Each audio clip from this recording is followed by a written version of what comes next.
a gente entender esses conceitos aí da demografia, né? Quais conceitos são esses? Primeiramente, a gente tem que ter em mente aí o que é a população absoluta, né? Que é o quê? É o número total de habitantes, né, de uma região, ou seja, a população absoluta é isso. É aquela quantidade de habitantes em determinado local. Ah, uma cidade ela tem 15 mil, ela tem 10 mil, ela tem 30 mil, ela já é uma cidade maior, com mais de 100 mil habitantes, é a população absoluta, né? E ela é importante também para entender questões aí demográficas, né, em relação também à distribuição da população. Porque, além dela ser utilizada em estudos, análises, né, planejamento urbano, ela vai ser importante também para a compreensão de dinâmicas populacionais, né? E ela vai ser utilizada também, ela vai ser necessária para se entender a população relativa, que é a densidade demográfica, que é esse segundo termo que a gente vai ver.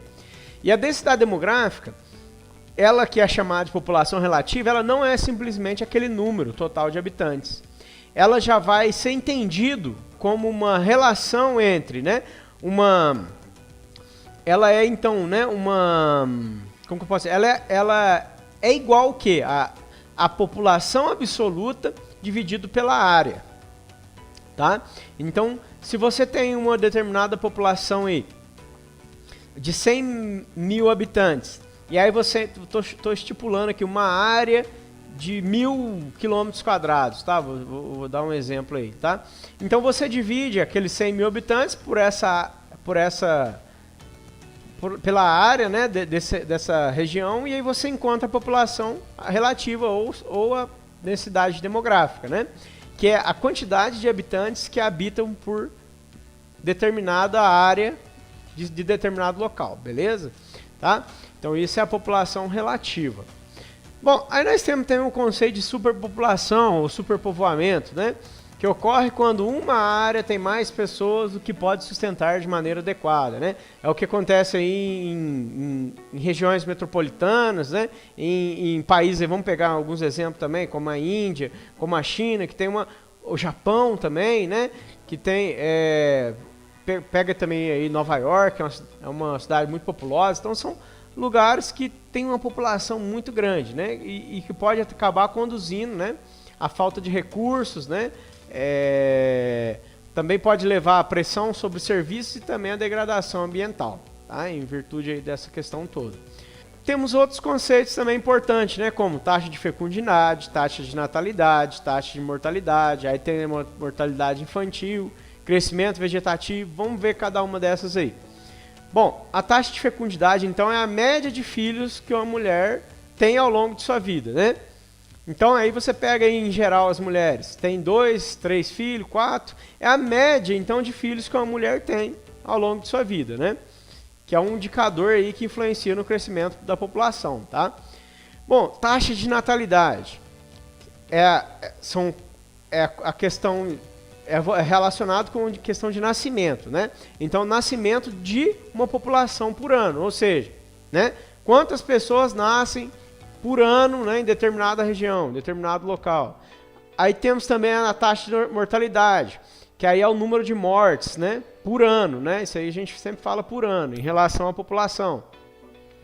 Aí eu vou pegar, aproveitando a taxa de natalidade e a taxa de mortalidade. A taxa de natalidade menos a taxa de mortalidade vai ser a taxa de crescimento vegetativo ou crescimento natural, tá? Que é a diferença entre a taxa de natalidade, ou seja, os nascimentos, menos a taxa de mortalidade, tá? Desconsiderando as migrações, beleza? É o aumento, então, natural da população. Aí temos também a mortalidade infantil, que já é expressa em quantos bebês que morrem antes de completar 1 ano a cada 1000 nascidos vivos, né? Então você tem lá, por exemplo, 10 a cada 1000 nascidos vivos. Essa é a taxa de natalidade, de mortalidade, desculpe, infantil, né?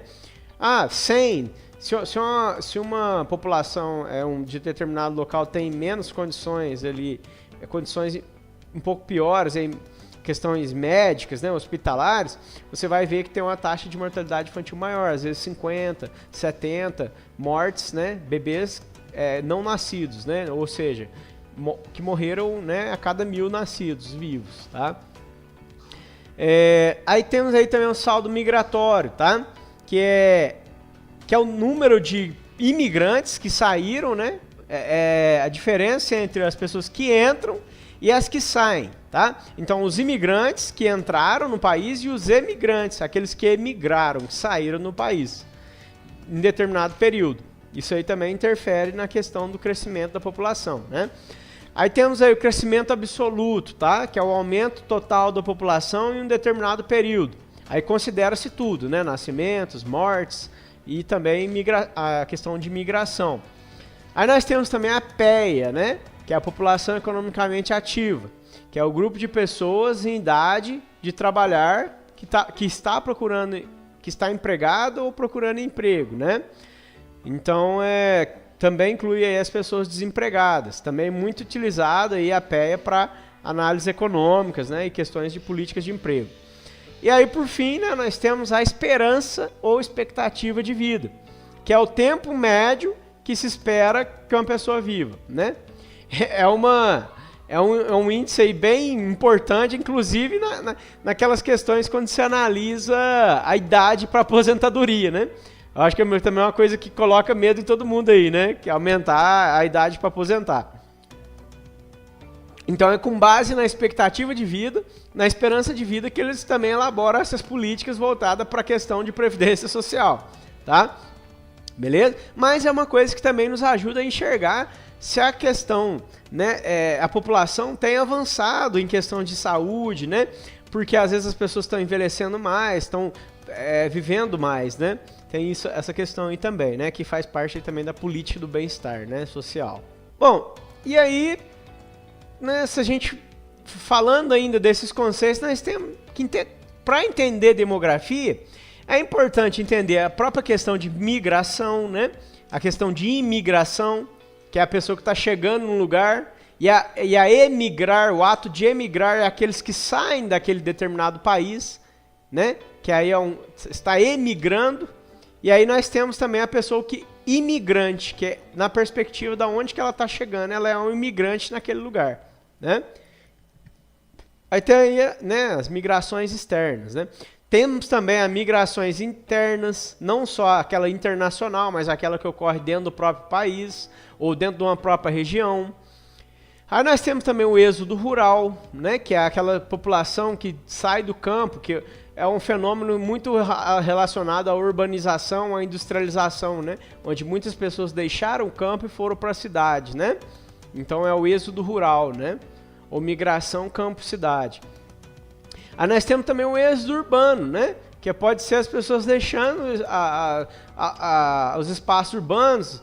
Muitas vezes isso acontece também com muitas pessoas, às vezes, que já estão na idade mais avançada, que quer ir morar numa área rural, né? Pode acontecer também, né? Uma migração cidade-campo, o êxodo urbano, né? Aí nós temos uma migração cidade-cidade, né? Internamente.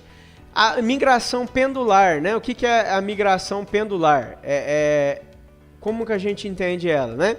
Ela é aquela que ocorre dentro que nem ali, de uma própria cidade, onde as pessoas simplesmente saem de um local e vai trabalhar num outro, ou numa cidade vizinha, ou numa cidade, só que num local mais um pouco afastado, que isso é um pêndulo, né? A pessoa vai e volta todo dia, vai e volta. Aí nós temos uma migração sazonal, que é aquela por conta de uma oferta de emprego em determinados períodos do ano, como ocorre muito no campo, em épocas de panha, né? Vamos pegar a época do panha e do café, que aí vem gente, aqui na minha cidade mesmo, né? Aqui em Varginha, vem muito baiano aqui, inclusive, panha café aqui na região, né? Eles vêm lá da Bahia e tal, e vêm aqui para conseguir um emprego no período da panha do café, né? Também é um exemplo, né? Migração sazonal. Aí nós temos a metropolização, né? Que é o fenômeno também de crescimento das cidades, né? Que estão ali, principalmente, vamos pegar as grandes metrópoles, estão girando em torno de capitais, né? Metropolitana de São Paulo, Metropolitana de Belo Horizonte, Rio de Janeiro, né? E outras, etc, né? E aí nós também também temos o processo de desmetropolização. À medida que as pessoas vão deixando nessas metrópoles, e vão se instalando, buscando às vezes emprego, vão mudando, migrando para cidades menores, para cidades interiorinas, e vão deixando aí de viver em áreas metropolitanas, né? Em áreas onde tem aquelas aglomerações populacionais, né? Então isso também pode acontecer, como é o caso aí no gráfico aí que a gente vê aí, que de 1960 para 91, nós tivemos uma redução de 45% para 29%, né, da população metropolitana, tá?